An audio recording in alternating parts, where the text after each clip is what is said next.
Well, hello there. Let's improve your speaking, especially for the part 1 in the IELTS speaking test. What happens when you first arrive into the examination room? Well, of course, the examiner has to check that you are who you say you are. And then there will be quite a casual conversation. It lasts for about 4 to 5 minutes, and don't worry, the topics are about everyday life, about you, maybe about your family, maybe about what you do for a job or what you study. And the examiner will always let you know when part 1 has finished. What type of skills and topics are used? So, remember, part 1 is casual, so you talk about you, about your environment, your family. You have to express likes and dislikes, talk about people and places, say what you prefer, which one you like better, which one you can't stand. And you often have to describe or list things and describe types of things. You might be asked about your hometown or whether you live in a house or a flat. I've already mentioned the family. What about your leisure time or your hobbies? And also just general features of everyday life. Music, sport, what you read every day in the newspaper. So it's important to remember that the examiner wants you in part 1 to show your ability to speak informally.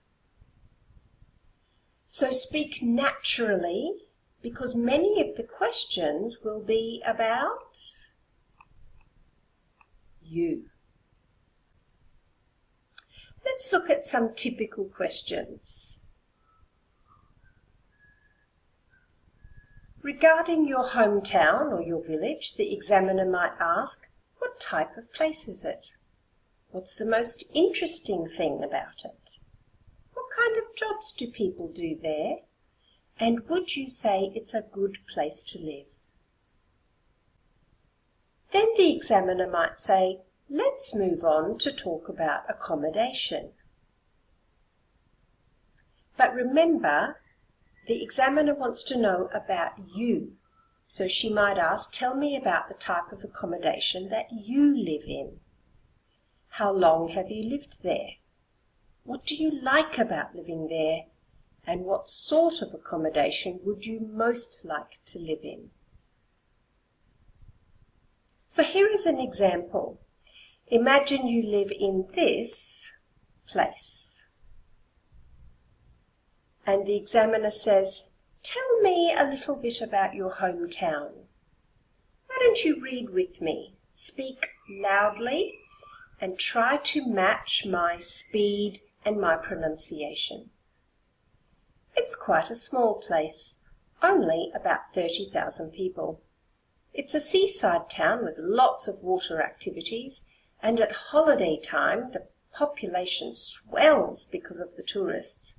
It's on the east coast of the US, and the beach is wide with soft white sand. Oh, one more thing.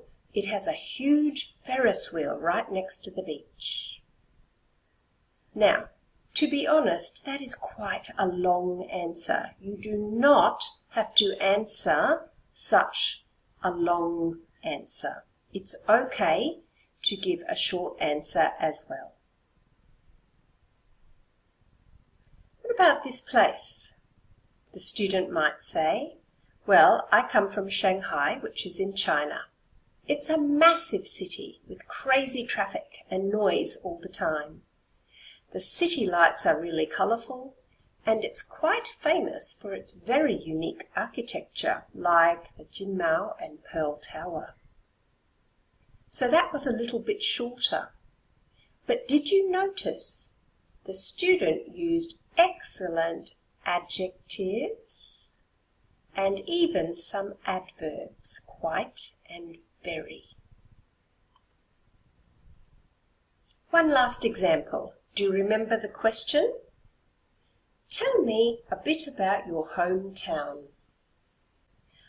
Oh, I guess you have never heard of my hometown. It's Tirupati in the province of Andhra Pradesh in India. Actually, I'm very proud of my city because it's known as a smart city. You know, because it's reasonably developed and it's also one of the cleanest in India, not to mention that it's also a holy site. There are many historical temples and vibrant Hindu festivals. Now that I'm speaking about it, I realize that I miss home.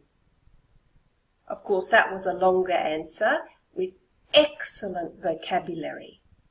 And how did the student get such good vocabulary?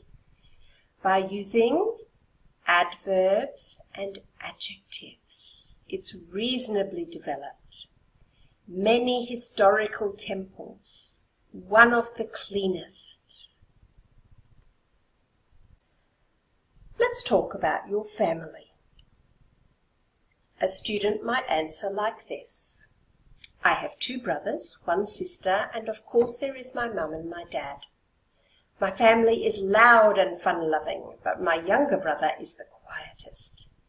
He usually complains when we are singing or all yelling over the top of each other. My parents are very hard-working people, so when I was a child, I didn't see them much. At the moment, my sister is pregnant with her first baby. And I forgot my brother-in-law. He is super tall and we always make fun of him. I think we all get along well and I'm really grateful for my family.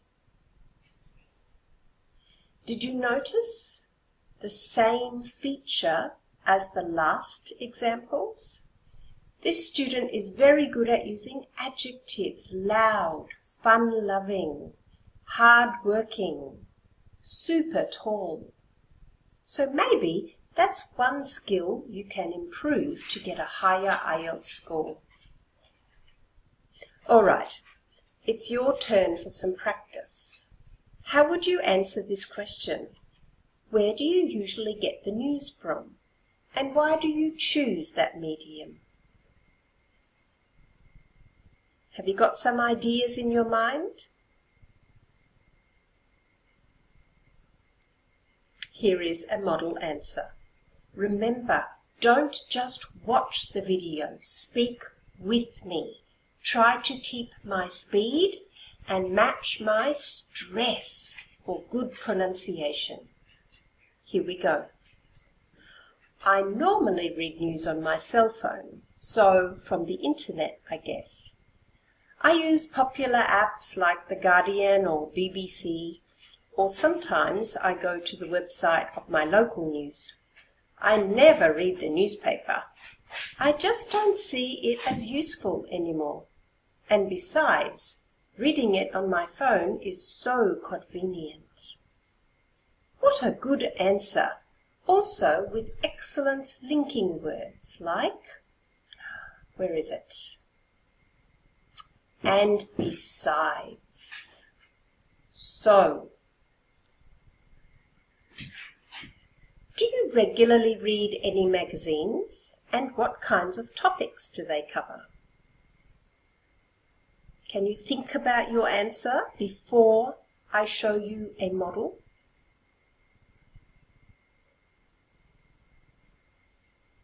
I reckon I read a magazine mostly when I'm on holiday or waiting in an airport or a train station. But I'd say that I don't regularly read a magazine. If I did, I'd choose ones that deal with lifestyle issues, fitness or health. And occasionally, I like reading articles about pop psychology, human behavior. How was your answer compared to mine? Now, in one of the next videos, I will show you that you need to practice words like this: mostly, regularly, occasionally, because the examiner used the word regularly in the question. One more. Do you often read a newspaper? Now, of course, from the previous answer, when you said, I never read a newspaper, the examiner would not ask this question. But if you didn't answer this, you could say, oh my gosh, I never read a newspaper. Maybe if I glance at one on a table in a cafe or something, or if someone else is reading it on the bus, but no, never. Very natural expression. One more. In which kinds of circumstances do you usually listen to the radio? I only listen to the radio when I'm driving my car and I'm bored. Oh, actually, that's not true. If there was some sort of emergency or natural disaster happening, I'd tune in case there was an important announcement. And I'll probably listen to the radio less and less because I find podcasts much better. Make sure you go back and practice these answers with me over and over again so you can feel the natural expression in English. My final tips are: answer the question, do not go off topic. Try to use some natural idioms, and some slang is acceptable in part 1. When your mind is blank, you know that feeling when there's nothing in your mind? Use that time to show your English. You can say, sorry, I forgot what I was going to say. Or, let me think about that. So try to fill in the time. And remember, smile. It will calm your nerves. Don't rush. Take a moment before you speak to think and prepare. Don't worry about the time. The examiner can worry about the time for you. And don't speak too fast because it will affect your pronunciation and your grammar. So, my name is Ruth. I'm here to help you. You can email me. The email address is there. And you can also find my other products. I've already finished writing for Task 1 and writing for Task 2, and you can find them on my website. Good luck.